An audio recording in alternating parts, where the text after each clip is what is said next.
Assalamualaikum warahmatullahi wabarakatuh. Perkenalkan kami dari kelompok 3, saya Farisa Umi Hasanah dan teman saya Fatmah Nurdaila. Dalam video kali ini, kita akan menjelaskan tentang Q&A mata kuliah Pendidikan Inklusi, Program Studi Pendidikan Madrasah Ibtidaiyah, Universitas Sains Al-Quran. Oke, question yang pertama dari Mbak Alfiatun Hidayah. Apakah guru pendamping kelas ini harus menempuh pendidikan khusus seperti lulusan psikologi atau yang lainnya? Dari Kemendikbud, salah satu syarat menjadi guru pendamping kelas adalah strata 1 atau lulusan sarjana. Lulusan sarjana ini memiliki latar belakang tapi bukan pendidikan khusus. Jadi, kesimpulannya bahwa syarat menjadi guru pendamping kelas itu harus memenuhi syarat strata 1 atau yang linear.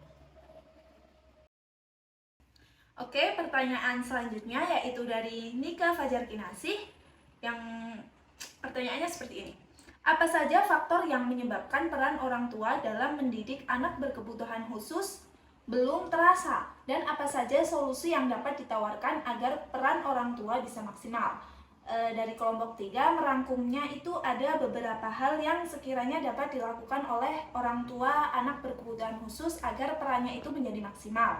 Nah, kan pertanyaannya itu ada 2 poin. Yang pertama itu ada faktor yang menyebabkan peran orang tua itu kurang maksimal. Nah, kelompok kami itu merangkumnya yaitu 1, kurangnya pemahaman orang tua terhadap anak yang dididik gitu. Jadi orang tua tuh kurang paham tentang anaknya itu berkebutuhan khusus atau tidak. Nah, di sini orang tua itu perlu bertanya, konsultasi dengan ahli. Yang kedua yaitu rasa malu. Banyaklah ya orang tua yang sekiranya itu malu ketika anaknya itu memiliki kebutuhan khusus. Jadi mereka itu menganggap anak-anak berkebutuhan khusus ini itu kayak nggak layak gitu ya. Tapi sebenarnya itu nggak boleh.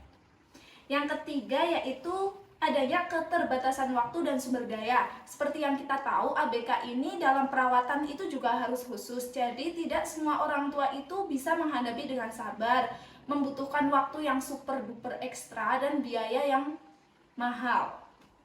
Dan selanjutnya, untuk memaksimalkan peran kedua orang tua dalam mengurus anak berkebutuhan khusus ini, ada beberapa solusi yang kelompok kami tawarkan, yaitu yang pertama, pendidikan dan dukungan. Mengadakan program pendidikan dan pelatihan khusus untuk orang tua ABK.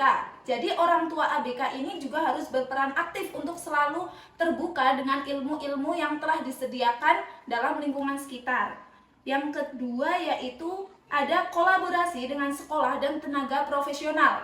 Seperti yang kita tahu, di Indonesia ada implementasi pendidikan inklusi. Di sini orang tua bisa berkolaborasi secara khusus dengan sekolah untuk berkonsultasi tentang anak mereka, kemudian dengan tenaga ahli profesional tentang kebutuhan yang dibutuhkan oleh anak.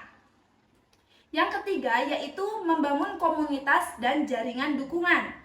Mendorong orang tua ABK untuk terlibat dalam komunitas lokal atau jaringan dukungan dapat memberikan mereka ruang untuk berbagi pengalaman, saling mendukung, dan mendapatkan sumber daya yang berguna.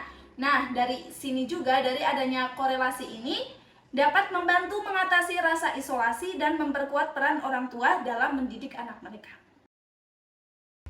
Selanjutnya ada question yang ketiga, pertanyaan dari Mbak Laila Nur Hasanah. Jika peran dari pendidik dan orang tua tidak berjalan dengan semestinya, bagaimana yang akan terjadi? Beberapa kemungkinan dampak yang terjadi itu bisa dari tenaga pendidik maupun orang tua itu sendiri. Yang pertama, terjadinya diskriminasi. Yang kedua, kurangnya kemampuan akademik. Yang ketiga, kurangnya dukungan baik dari tenaga pendidik maupun orang tua itu sendiri terhadap anak berkebutuhan khusus. Terima kasih. Assalamualaikum warahmatullahi wabarakatuh.